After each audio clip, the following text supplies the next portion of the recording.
Welcome to Talk to Me, home ideas for supporting children who use augmentative and alternative communication. My name is Colleen Kalamaika, and I'm one of the assistive technology coaches here in Fairfax County Public Schools. And my name is Jeff Powers. I am also one of the assistive technology coaches here in Fairfax County Public Schools. And today, our training will provide some very basic information about augmentative and alternative communication. And our main focus will be in providing some ideas to help support your child's communication with AAC in the home. Augmentative and alternative communication, also known as AAC, is any form of communication that does not use a person's voice as their primary means of talking. This could include anything from gestures and facial expressions to writing or pointing to pictures. It could also include a communication device, which many of our FCPS students who have difficulty communicating use. Many students may understand what people say, but have difficulty expressing their thoughts, wants, feelings, and ideas verbally. Make sure you speak directly to your student or child and refrain from speaking about them in their presence.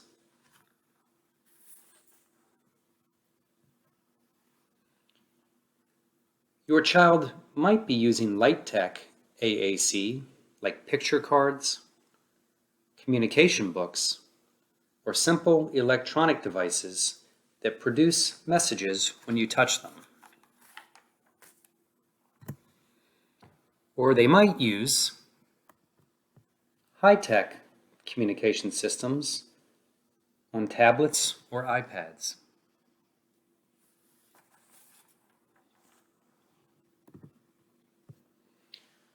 At this point, we would like to talk for a few minutes about what you might be seeing on your child's device. When we look at setting up a communication system, there are three main things we consider. First, we think about the vocabulary, what words we want to have available.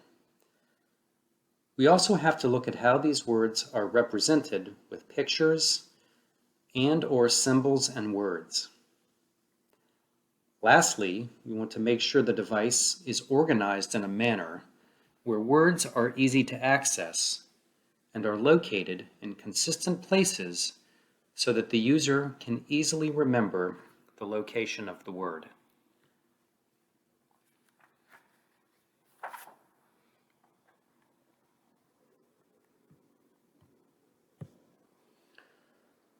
So let's talk about the words on the device. Since AAC systems are usually based on a model of typical language development, it is important to talk about how language develops. At about 1 year of age, children typically say their first words. We might hear words like night-night, mama, bye-bye, or even some version of a pet's name. Then, by about 18 months, children acquire a critical mass of about 50 to 60 words. When this happens, children start putting two words together to say things like daddy bye-bye, more milk, or my car. After that, children start putting three words together. This is why we need to think about the words on devices.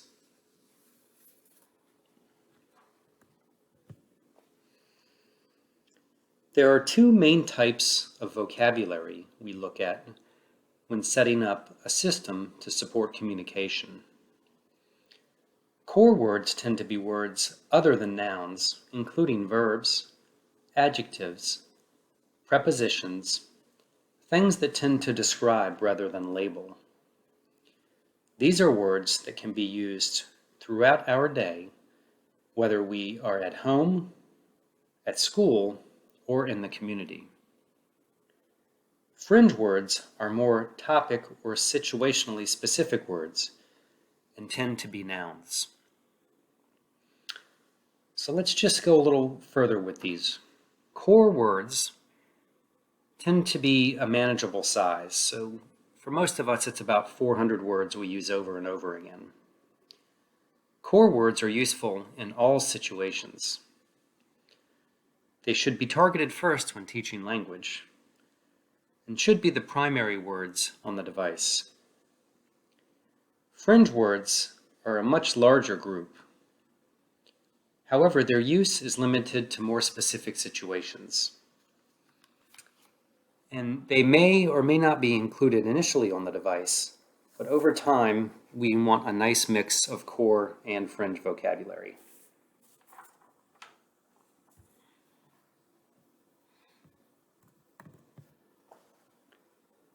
The last main consideration when looking at a communication device is how it is organized.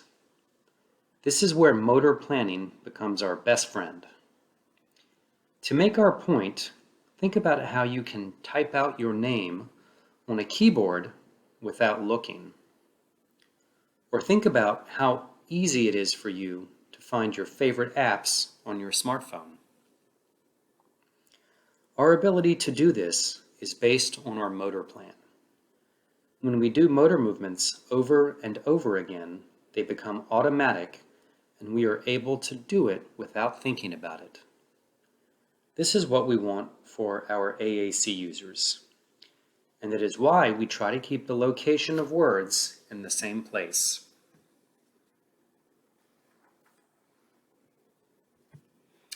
So, how can we help? We can have the device available at all times. We can provide meaningful interactions. We can model using the device, and we can acknowledge all communication attempts.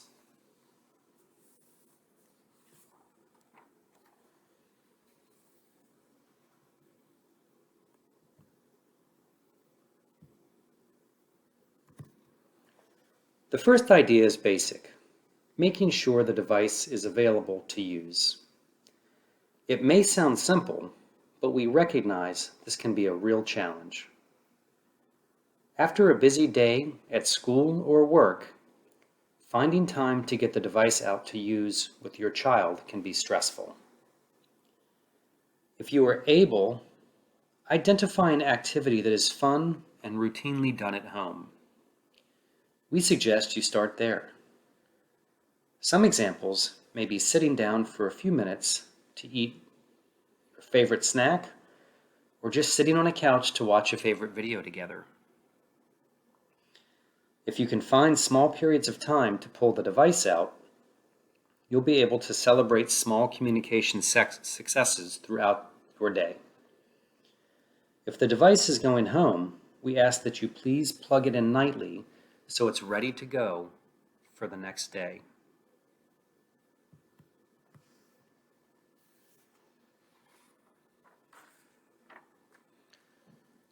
When thinking about these fun, short activities, we encourage you to focus on connecting with your child while keeping the activity the focus.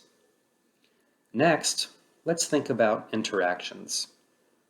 Sometimes, when we are using a communication device, it can be a challenge to remember the purpose of using the device.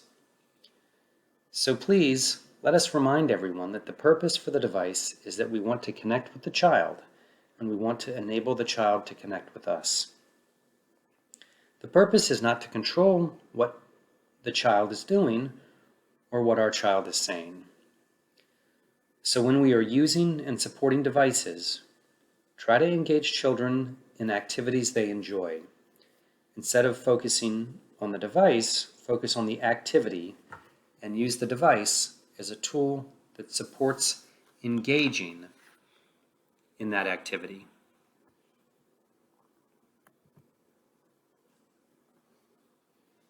Modeling is basically showing someone how to do something. Modeling can happen multiple times before you actually get a response from your child. Just be patient. Remember how many times parents model words to their babies before they ever say their first words. So to review, modeling shows someone how to do something. This may occur multiple times prior to a response. Be mindful of the person's next step and level and prompting needs.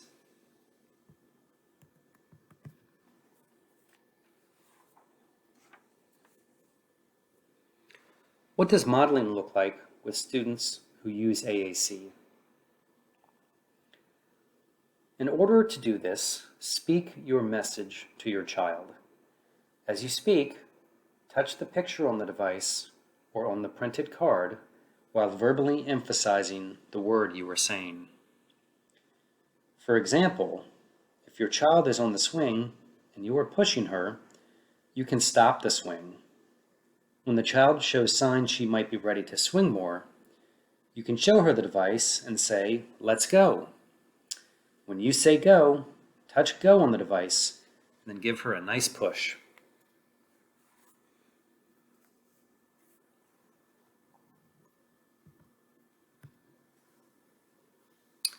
And remember to provide wait time.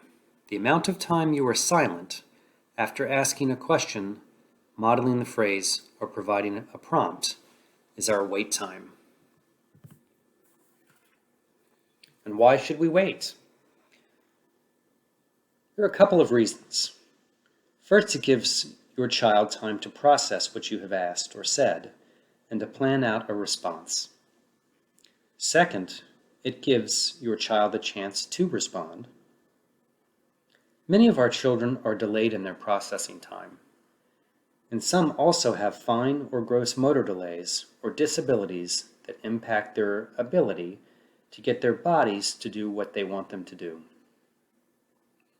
We need to give children a chance to be able to actually formulate and execute their message. Lastly, wait time encourages children to use their device more on their own because less input and prompting is provided. Well, now let's take a look at how this might look at home. If you're just getting started, we suggest you begin by setting small goals. Begin by selecting a small set of words everyone can work on at home. Next, think about a time of day when you can work with your child. This could be a 10-minute period of time your child is enjoying a snack or leisure activity. Once you get the hang of it, hopefully you and your child will begin to use it in another setting. The last point we want to suggest here is to celebrate any success you or your child has using the device. These successes could be just getting the device out and trying to model a little. It also could be something like when a child says a new word on the device. Celebrating successes will encourage you and your child to keep going on this communication journey. Parenting can be challenging, and trying to remember one extra thing like the target core word can add to an already hectic household. One of our favorite suggestions is to make sticky notes to help us. They are an expensive way to post reminders of target core words around your house. They won't harm surfaces and they can be created easily and removed when they're no longer needed. Well, let's take a look at one activity many of us enjoy each day, meal or snack time. If you do a little preparation ahead of time, actually using the device in real time is less stressful because you don't have to worry about coming up with the word. We suggest you do a couple of these things in preparation. First, make a list of words that you would like to target during meals. Next, learn the location of the target words on your child's device. Then practice saying these words on the communication device ahead of the meal time. Post those words in a spot that's easy to see. This just gives you an example of what that might look like. When you're working with your child during meal or snack time, try to keep it low key. This should be enjoyable and not stressful for you or your child. As you're working through the meal, talk to your child just like you would, using one or two target words as often as possible. Try not to ask your questions like find the or show me the. Just talk and model the use of the device. It's also important to remember that we don't want to pressure your child to talk. Just go ahead and model and let them listen and watch. And then finally, enjoy your time with your child while you're modeling. If mealtime is not a good time for you and your family, please pick someplace else to start. Here are some examples of words and phrases you might use around the kitchen table. We just want to show this to you because conversations don't always have to be centered on food. You may end up asking questions like, what happened to you during the day? Also, please remember that everything you model on the device does not have to directly be related to the child who's using the device. Feel free to ask another child in your home a question or comment to another person in the household using the device. Another activity children often enjoy is reading. Now, this could be reading a paper book, or you might use these same ideas when reading an online book, since some children do better with animation. To start, select your book and then read through it or watch the video of your reading. Look at the text on each page and consider one or two target words. You do not have to read each word using the communication device. Keep in mind that you can simplify the text and you can also swap words out in the book for words that are on your child's communication device. Write your target words for each page on a sticky note. This will be your visual reminder as you read with your child. And then finally, practice reading the book or watching the video while modeling the targeted word in advance of reading it with your child. Once you get the hang of it, you probably won't need to do all of this work ahead of time. When using the device to read, we want to encourage you again, try to focus on enjoying the book and let's not focus so much on the device. Instead, just model the targeted word on each page as you go through the book and don't require the student to activate the word after you say it. Now, if your child is enjoying the book, feel free to go back and read again, and this time you might want to encourage your child to say a targeted word on the device while reading. However, there should be no pressure for your child to actually select something on the device. The goal is for you to model the language, so it's okay if your child doesn't imitate the targeted word.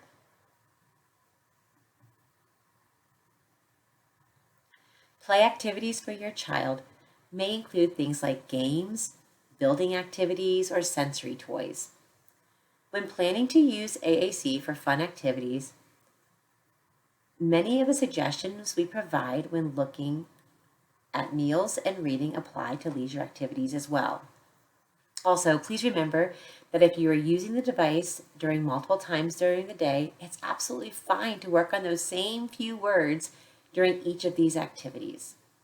So, thinking about playtime, first consider the activity and then create a list of targeted words that fit the game or activity, and then write them down on your sticky note. It's nice to put those sticky notes where everyone can see, either on a storage bag or a bin where the materials are being stored. You'll see this one is just on the wall. Finally, spend a couple of minutes practicing using the words in advance of playing with your child. When it's time to play the game with your child, make sure you place the word list where you can see it. Have fun with your child, but remember to model your targeted word as often as you can. And again, there should be no pressure on your child. You model, you play, you model, you play, and just have some fun. As we finish up, we'd like to encourage you to try to respond to any attempts your child makes to communicate. Basically, this means that when your child says something, whether it's verbally, on the device, or signing, respond to these attempts. If you think the word wasn't selected purposefully, instead of telling your child that the word is wrong and going to the targeted word, we encourage you to use this opportunity to shape the language and help your child realize the meaning behind the word that was selected. Another way to respond to what your child says is to give him what he asks for, even if you think it's not what he wants. Then the child can either accept it, or if your child refuses it, you can say something like, "Oh, that's not what you want. Let's try again." If you know what your child wants and you think he might need a model to remember how to find it, this would be a perfect opportunity to show him how to get to the word and model the sequence. Then, allow him to do the talking. We realize there are times when something is not going to be an option because it's just not available or it's not time to do the requested activity. When this happens, we suggest you acknowledge your request and then let your child know it's not available at this time. If possible, it would be great if you could let them know when the item they requested will be available. For example, if the student requests to play music and it's time to get ready for bed, you can say something like, "Well, right now it's time to brush your teeth. You can listen to your music after you get ready for bed." Just one last thought. We'd like to encourage you to keep it simple and fun. Remember to celebrate your successes along the way. Thanks for taking the time to join us today.